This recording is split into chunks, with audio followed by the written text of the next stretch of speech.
Olá, pessoas perceptivas. Somos todos seres perceptivos.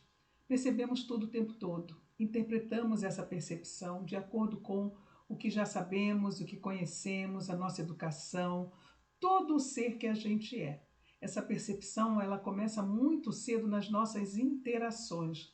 Nós nos transformamos seres receptivos a partir das relações e do retorno que nestas relações a gente acaba recebendo das pessoas, do mundo e até daquilo que a gente escolhe fazer e tem aí como resultado uma resposta àquela ação. Isso também é uma percepção que acaba moldando a nossa forma de pensar, agir e interagir no mundo. Isso é importante porque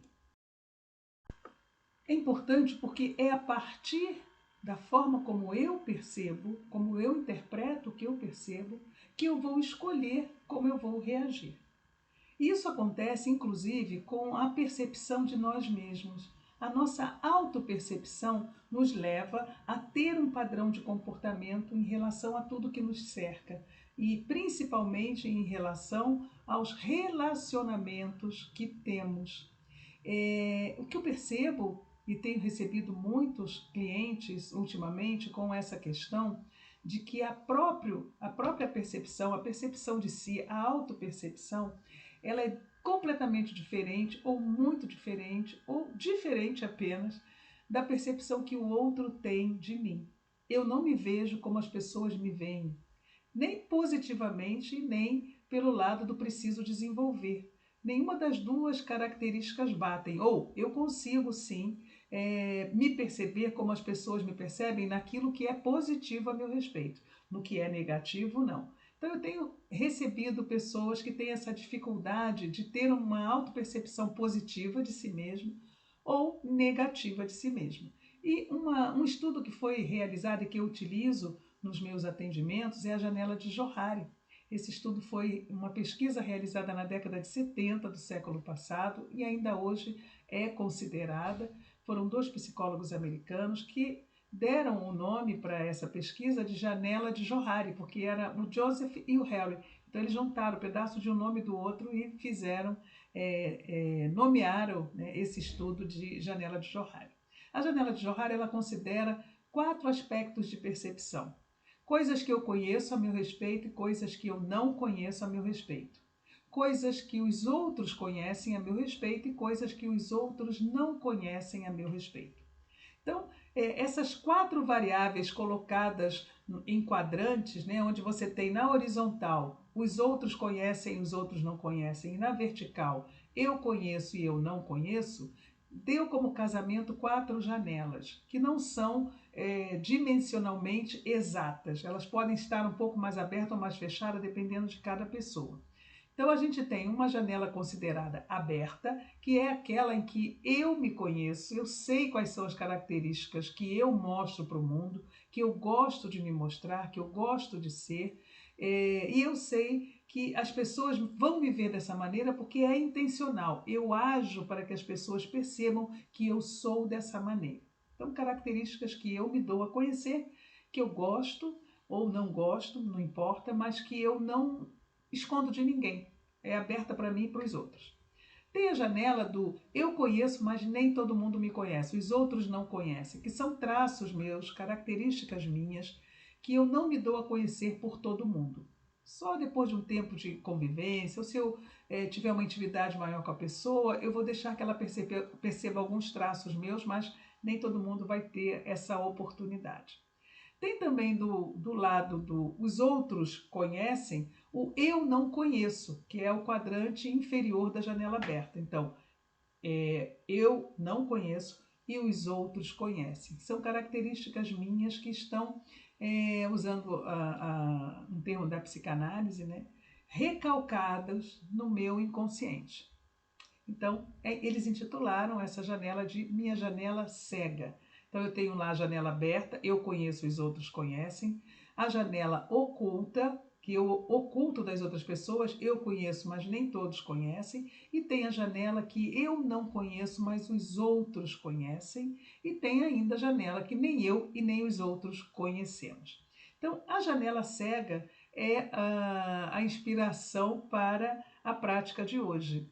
E por que é importante a gente ampliar essa janela?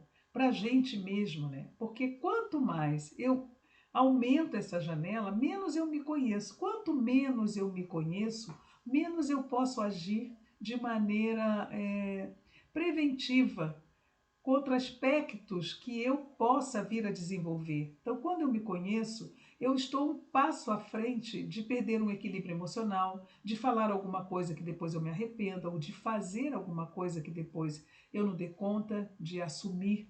Então, o autoconhecimento, ele nos liberta. Ele nos dá uma extrema liberdade para escolher ser quem eu quero ser de maneira consciente. Nem todo mundo gosta disso, mas quando as pessoas entendem o que significa essa liberdade de assumir a responsabilidade de ser quem eu quiser ser, e isso só vai ser possível quando eu consigo ampliar a minha janela cega para perceber que nem tudo que eu penso a meu respeito é totalmente verdade. Eu posso flexibilizar um pouco desse eu sou assim, eu posso ser o que eu quiser ser e utilizar favoravelmente para meu crescimento, evolução, bem-estar e também para aquelas pessoas que convivem comigo, o autoconhecimento como uma porta de grande libertação para olhar para aqueles aspectos que eu não conheço e que eu não gosto e por isso eu recalquei e perceber que eu posso transformá-los em mim, posso transmutá-los em mim ou não. Na medida em que você ganha esse poder sobre si mesmo, de poder transformar aquilo que eu não gosto em mim, isso te dá ainda mais poder para agir de maneira consciente na direção da escolha que você quer, da pessoa que você quer ser, dos sonhos que você quer realizar, dos riscos que você deseja correr. Então, a técnica de hoje é para a gente ampliar um pouco mais essa janela os psicólogos denominaram de janela cega. E qual que é o benefício de ampliar essa janela que está cega para mim? Quanto mais eu me conheço, inclusive os aspectos que eu preciso melhorar, eu me sinto mais confiante, porque eu tenho controle das minhas emoções cada vez maior quando eu sei aquilo que pode me tirar do eixo. Quando eu me conheço, eu sei as coisas que eu preciso me precaver, porque são tão fortes em mim que se eu deixar à vontade, quando acontece alguma coisa que me pega naquele ponto que é muito importante para mim, eu perco o meu controle emocional. E aí é quando eu faço coisas que depois eu me arrependo, eu digo coisas que eu não queria ter dito, e é a hora que eu não estou no meu centro para escolher melhor a reação que eu quero ter diante do que está acontecendo.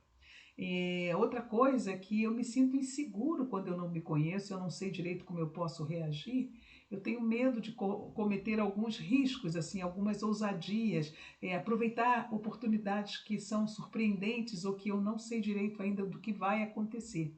Porque pode ser que o que aconteça me pegue de surpresa e eu não dê conta para lidar com aquilo. Então o autoconhecimento ele te dá autoconfiança, ele te dá autoestima, ele te traz para o teu centro, ele te dá poder de ação e principalmente de escolha coerente com o valor que você tem, os valores que você tem e com a pessoa que você quiser ser. E como é que a gente faz esse trabalho? Como desenvolver essa percepção, né, essa autopercepção de maneira madura, consciente e coerente? A partir das relações. Então, nós somos seres relacionais. Nós nos constituímos à medida que nos relacionamos. Então, a pessoa que somos hoje é resultado das várias relações que tivemos ao longo da nossa vida, das percepções que tivemos, das situações que vivemos nessas relações e das interpretações que demos para estas situações e relações que tivemos ao longo da nossa vida. E aí se constituíram as nossas crenças, naquilo que a gente acredita, aquilo que a gente, por acreditar, vai regrar o nosso comportamento, as nossas escolhas, a nossa própria vida. Nesse processo de me relacionar, perceber, interpretar e escolher o que vai valer como verdade para mim, muitos equívocos eu cometi.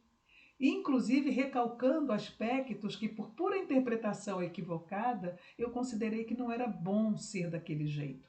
Só que, tendo aquela característica como potencial em mim, como algo que eu gosto, fica difícil não agir com aquela característica o tempo todo. Então, de vez em quando, eu ajo daquela forma sem perceber. E é o outro que me traz isso. Então, a prática ela vai ser feita em 4 etapas simples. Você pode fazer escrevendo ou se você guardar na cabeça, tudo bem. Você vai, primeiro, identificar pessoas que você não gosta muito. Pessoas que você não admira muito, que você sente um certo incômodo, uma pessoa que é difícil para você ter empatia. Não é que ela tenha feito nada para você, ela nunca te fez nada. E aí é que é o mais estranho, a pessoa nunca me fez nada. Mas sabe aquela história do meu santo não foi com dela? Às vezes a gente usa essa expressão, né? Meu anjo da guarda não gostou do anjo dela, sei lá. Pessoas que de alguma forma te causam assim um certo incômodo com alguma característica ou algumas características que ela apresenta no seu comportamento, na sua forma de se relacionar e que você não gosta. Então, identificou a pessoa, fez lá uma listinha de 3, 4, 5 pessoas que você conhece que não gosto muito. Aí você vai para a segunda etapa, que é listar ao lado de cada pessoa, do nome de cada pessoa, que características ela apresenta que você não gosta. Não é a pessoa inteira, mas é quando ela fala o que, né? Quando ela se posiciona em relação a que, quando ela fala sobre o que você percebe que traços, que características dela que te incomodam. Ah, ela é muito arrogante, ah, ela parece falsa, ah, ela não me passa seriedade, está sempre rindo, brincando, ah, ela, enfim, você vai é muito pão dura, ou é muito rígida, ou não importa. Né? Coloca lá as características da pessoa que você se incomoda. E na terceira etapa, você vai perguntar para si mesmo: que parte minha é essa? Que face dessa pessoa que eu não gosto tem a ver comigo? Tem a ver com algum comportamento que eu realizo inconscientemente, sem perceber que estou passando para outras pessoas um pouco disso que ela me passa, tá? E essa hora é a hora mais difícil, porque a nossa primeira tendência é rejeitar que esteja fazendo aquilo que não gosta do outro. Mas a gente faz, e quem nunca fez, né? Então, quando eu aplico essa atividade num atendimento, ou já apliquei até em grupos também, uma pergunta que sempre me fazem, que tem a maior dificuldade de enxergar, é a tal da falsidade. Ah, fulano é falso. Nossa, eu detesto gente falsa. E aí eu pergunto para a pessoa se ela não consegue se perceber. Se você não consegue se perceber falso, não consigo me perceber falso, eu primo pela verdade e eu não gosto dessa história de ficar levando e trazendo, falando de um para o outro, do outro para um. Não. Então ela resume o que seja falsidade nessa coisa de ou é levando e trazendo ou falando mal de alguém para o outro. Só que ser falso é muito mais do que isso. Ser falso é não ser coerente. Ser falso, por exemplo, é quando a gente jura que esse ano a gente vai voltar a estudar e não estuda, a gente está sendo falso com a gente. É quando a gente diz que esse ano eu vou melhorar o meu relacionamento com XYZ e eu não melhoro, não faço nada para isso. Então você está sendo falso com você e aquilo que eu pratico para dentro eu não sou diferente fora. Pequenas mentiras, quem nunca? Tá? Então todos nós temos em potencial todos os defeitos, entre aspas, né? Todas aquelas qualidades mal vistas que ninguém quer ter ou assumir que faz, todos nós temos. Então, quando eu não aceito e não assumo, eu ainda fico com raiva da pessoa que me traz aquela característica como um reflexo, porque ela fica imensa na minha frente, me lembra que eu tenho ela recalcada lá atrás, aí mesmo é que eu não quero saber daquela pessoa, não quero chegar perto dela porque ela vai me lembrar que eu tenho aspectos mal resolvidos dentro de mim. A partir desse que parte minha é essa, a gente vai intencionar perceber os momentos em que está fazendo aquela característica, né, sendo aquele comportamento, demonstrando aquilo que eu rejeito no outro, no que eu estou fazendo, nas minhas relações, na relação com os outros ou comigo mesmo. Então, como que eu faço isso? Intencionando. Né? A gente já viu com uma das técnicas de Abril que tudo começa com a nossa intenção mental. Então, inspire e expira profundamente algumas vezes e posicione-se diante da sua sabedoria interior, do seu eu superior, do seu Deus, do que você quiser. Então, eu gosto muito de usar minha sabedoria interior, ou minha consciência maior, né, meu eu superior, minha centelha divina, né, minha parte divina, enfim, meu mestre interior. É minha intenção me abrir para perceber quando estou realizando alguma característica minha recalcada. Você pode falar do jeito que você quiser. É minha intenção perceber quando essa parte minha, que eu identifiquei nessa pessoa, atua sem que eu perceba. E simplesmente entrega. E fique atento. Preste atenção que provavelmente você vai fazer isso diariamente, logo ao acordar ou um pouco antes de dormir, ou nos dois momentos, tanto faz, uma vez só. É minha intenção me abrir para perceber traços meus que estão recalcados, que estão escondidos no meu inconsciente, para que eu possa transformar. E nisso você vai perceber que virão momentos em que dentro de você, como se uma voz dissesse: olha aí, ó, você fazendo aquilo que você não gosta. Olha aí você sendo mentiroso. Olha aí você sendo arrogante. Olha aí você vai perceber. Acontece, é impressionante, porque o nosso cérebro ele é comandado pela nossa ordem superior. Então a gente pede, mas comanda. É minha intenção, tem um comando aí. Me abrir para perceber o que eu preciso melhorar que está recalcado em mim. E aí eu vou prestar atenção nisso. Mas e daí, Fátima, o que isso vai fazer acontecer? Quando a gente identifica um traço que eu não gosto, aceita esse traço, é verdade, eu tenho que aceitar que de vez em quando eu sou falso. Sou falso comigo e sou falso com os outros também, minto para os meus filhos às vezes, minto para alguns colegas, digo que estou doente porque não fui trabalhar e não estou, ou não tive tempo e eu tive, enfim, aquelas mentirinhas do cotidiano que todo mundo faz vez ou outra. E aí você quer mudar isso. Então, primeiro, identifica, aceita e aprende a amar. Por quê? Algumas vezes, aquilo que você recalca, utilizado de maneira benevolente, é bastante interessante. Você está falando que mentir é bom? Não estou dizendo que mentir é bom. Mas, algumas vezes, não dizer a verdade nua e crua, só porque eu não posso mentir, não traz benevolência nenhuma, ao contrário, pode constranger a pessoa.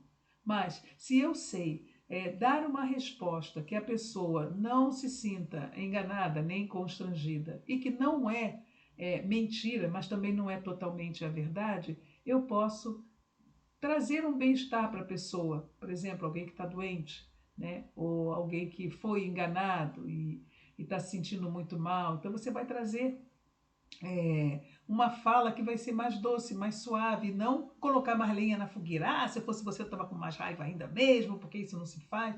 Algumas pessoas até fazem isso, mas a gente não precisa fazer. Enfim, eu sei que vocês estão entendendo o que eu quis dizer, né?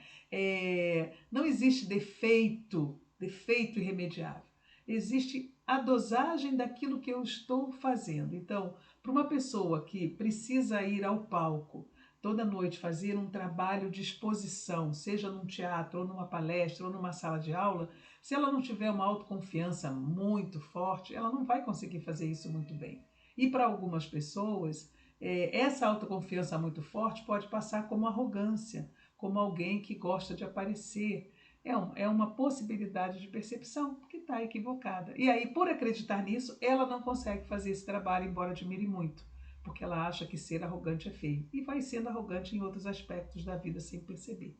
Ok, pessoas? Então, a ideia dessa prática é identificar estes aspectos sombrios que estão recalcados no nosso inconsciente.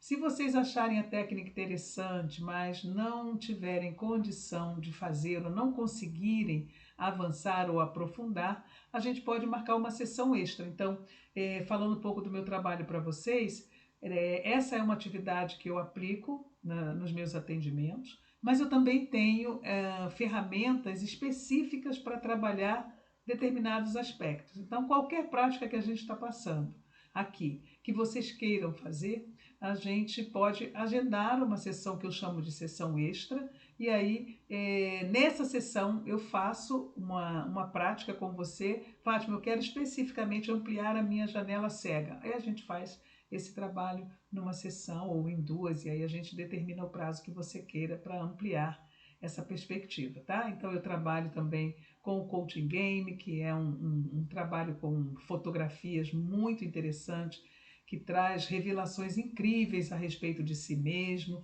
Trabalho também nesse aspecto com o tarô. O tarô também é um instrumento, tarô terapêutico, não adivinhatório. É um instrumento maravilhoso de autoconhecimento para você se perceber num determinado momento da vida, né? E outras técnicas que, à medida que eu for apresentando ferramentas compatíveis, eu posso apresentar para vocês também, tá bom? Gratidão, grande abraço e na quinta-feira uma nova técnica.